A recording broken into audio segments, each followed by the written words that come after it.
Alright, so if you want to improve the airflow on your Corsair icue 465X case, you have some different options.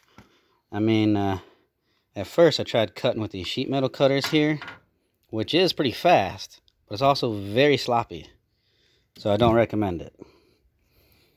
If you want to do something by hand that's just kind of cheap and saves you money from not using a Dremel, you can use one of these.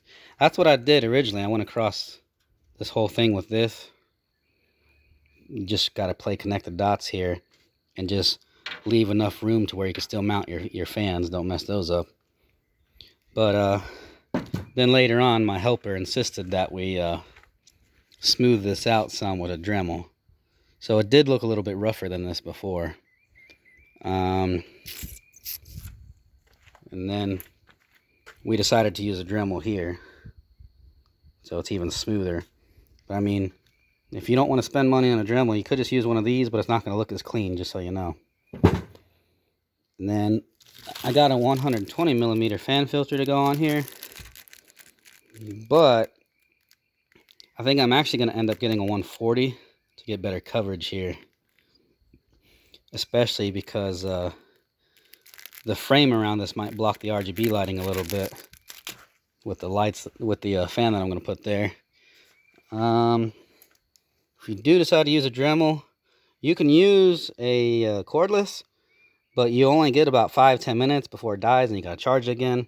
With a plug-in one like this 4300, it cuts a lot faster and you don't have to worry about it constantly dying on you.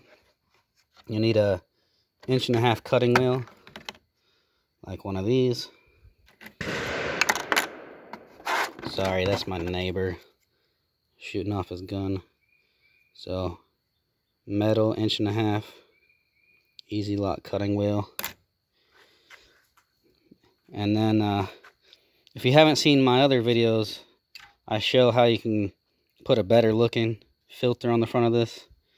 And I'll also show how you can remove the power supply shroud, which will give you better airflow and better cosmetics if you have RGB on your power supply.